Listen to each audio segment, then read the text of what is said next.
last workshop that we had here, I was sitting, the chair was different, but I was sitting here in front of you with a lot of gratitude. And after that, so many things have happened in these last 2 years in my life. And really? It's been so calm for the rest of it. Okay, and I'm really still, the gratitude is growing in my heart. And I had a lot of signs that I am on the right path. Not just with you, but with my kids, with my life. And I was, now, 2 years ago I didn't have a question, but now I have a question finally. And my question is, how can I move forward in the direction that I know is the right direction, but that will give me what I really want now in my life, and to feel in total harmony without fear or disharmony or doubts. And because, I love your work. I love what Abraham says. I love Esther. It's been so inspiring, and I want to make a quantum leap and really accept all the gifts that life has for me. The most important thing that we want you to hear is that you can't not do that. You cannot not move in the direction of who you really are.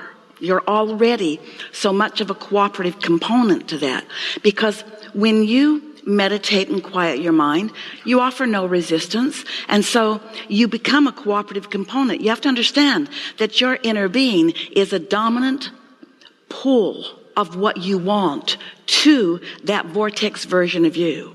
And so everything that you've asked for has been and is being assembled, has been everything that you've asked for so far, and is being the things that are popping up now and now and now and now and now.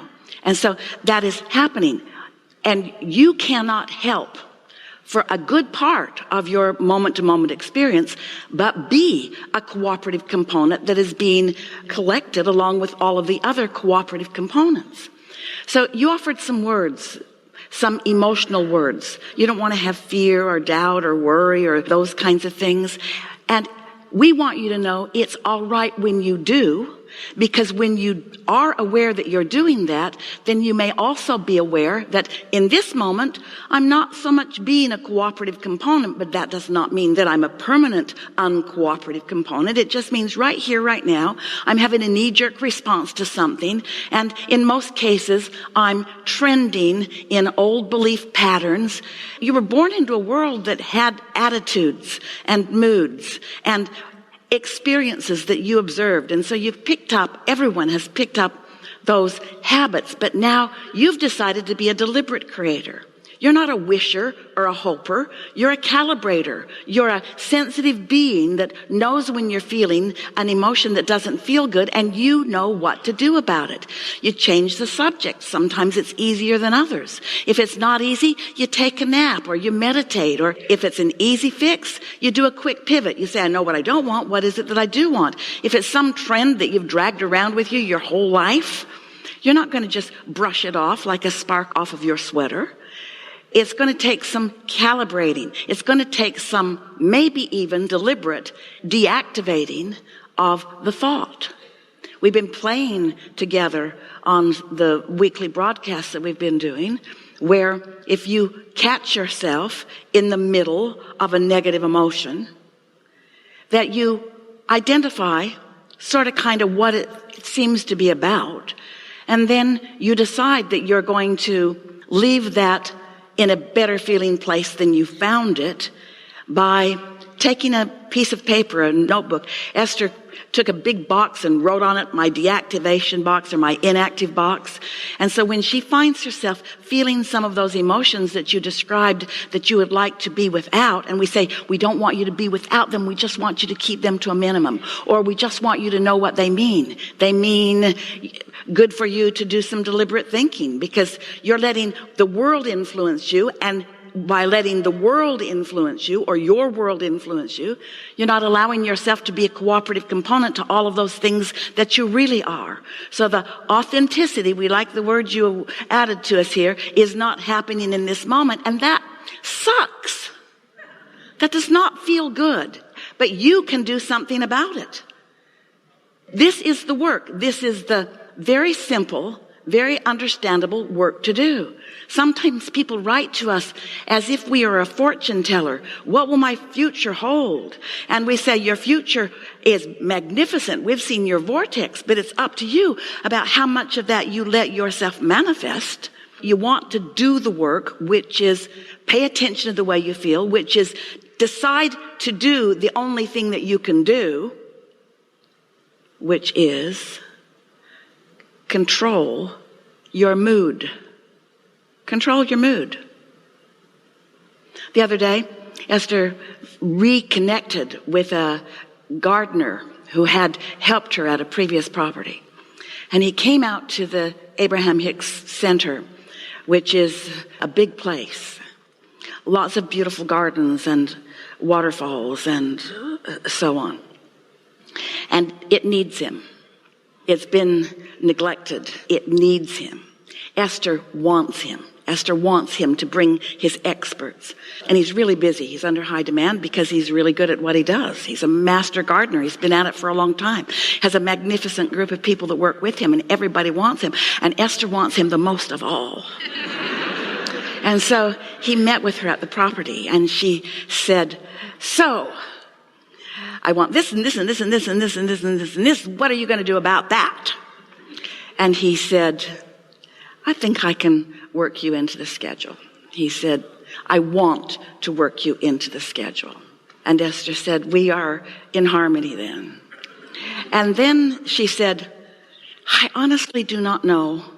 My absolute obsession with keeping this land as beautiful as I know it can be. And he said, well, you are the steward of this land. That's why you feel that way. You've inherited it. There have been many people that have designed it and dreamed it and brought it about. But now you are the one who focuses there. And that's what we want to convey to you. You are the steward of yourself as the creation. You are the one who thinks about it. Don't ask anybody else to do it. Don't ask anybody else to be the one who cares about your alignment. You're the one. Your inner being, of course, cares, but your inner being's got it figured out and hasn't mastered. Your inner being is the master vortexer. Your inner being has that all figured out. You've got to do the work of cooperatively complying with thoughts that match that. You can't go rogue and feel negative emotion and be in the place of receiving those things that you are telling us that you want. So we know, gets a little tiring. We always throw it right back in your lap. I would like this and this and this. And we say, good, go get it. And then you say, wait a minute, I thought you were going to help. We say, oh, we're helping. In other words, we, with your inner being, have got our eye on everything you've asked for. And this is the thing we so want you to hear. That sets up a big time point of attraction on your behalf. There aren't enough words to explain to you how much non-physical energy is focused upon the requests and the desires that you have set into motion. But the one thing that we cannot do, we cannot be the vibrator of you. Because you get to do your own thinking. That's the free will that you were promised. And it must be that way. Billions of you here, all deciding what you prefer. And your inner being, many more than billions, your inner beings, that collective consciousness, rooting for each of you, worried about not one of you, seeing not one of you as an orphan or disadvantaged in any way. In fact, let's have some fun with that. You are all orphans in this sense. It's up to you. It's up to you. It's up to you to find the thoughts that feel good. And you know them when you find them, don't you? And then that connection is refreshing. It's replenishing. It's restorative. It's where clarity comes from. It's where passion evolves to. That's it. Can I ask?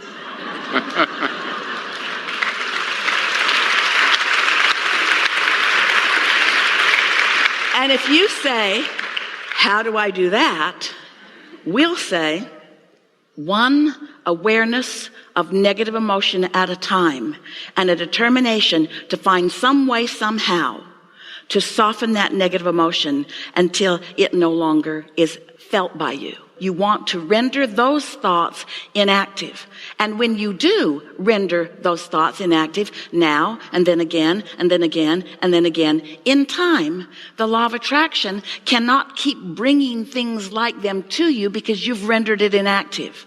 And then when it's inactive, the other end of that stick is allowed by you to be experienced by you.